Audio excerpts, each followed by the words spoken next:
this question, we're asked to work out the number of sides of the regular polygon from which we have a small part. One approach would be to just try and find all the angles you can and then think about it, but it is good to have a little plan. And it's this angle here that's going to be really useful. This is the interior angle of the regular polygon. If you know the interior angle of a regular polygon, then you can get back to the number of sides. I'm not going to quite tell you how to do that right now, but if you were stuck with this question, you just come on for a hint. This is the hint. Right, let's try now to work out what that angle is. So because of the symmetry of the shape, you can see that this is 80 and this is 80.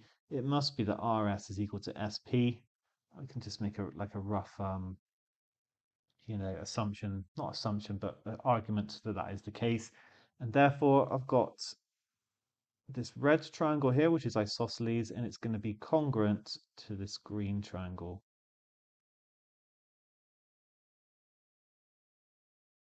That means that these two angles here are going to be the same. So I've got 360. I can minus 70 to get 290.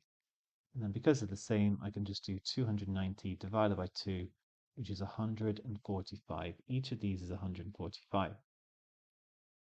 Now that is useful because it allows us to then work out the other angles. Because it says isosceles, we can now do 180 minus 145 to give 35. And that is shared between these two equal angles here, which is going to give me 17.5. Okay, brilliant. So this is 17.5. So is this one. And this one as well. And this one. Okay, one knock-on result is actually this angle here is going to be 62.5 because the whole thing is 80, so I just do 80 minus 17.5. The same goes here.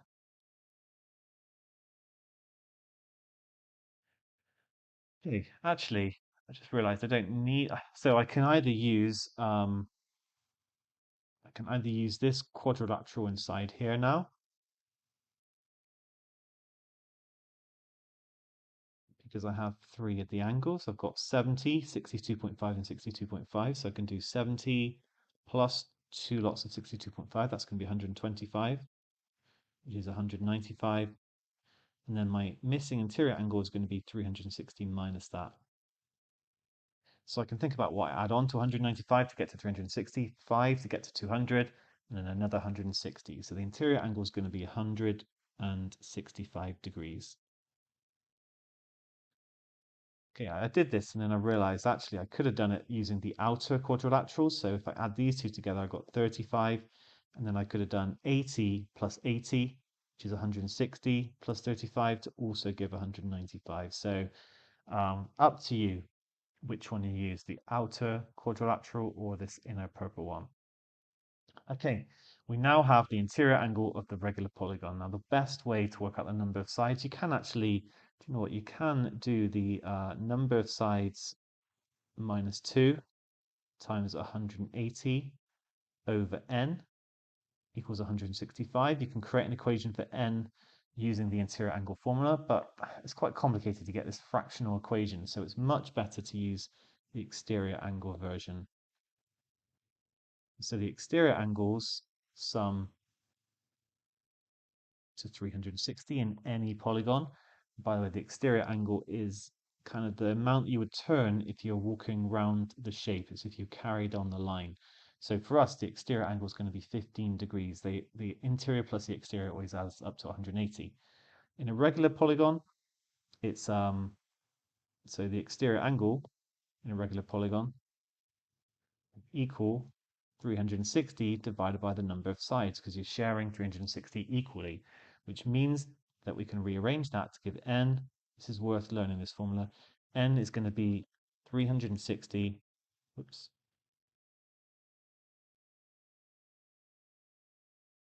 divided by the exterior angle.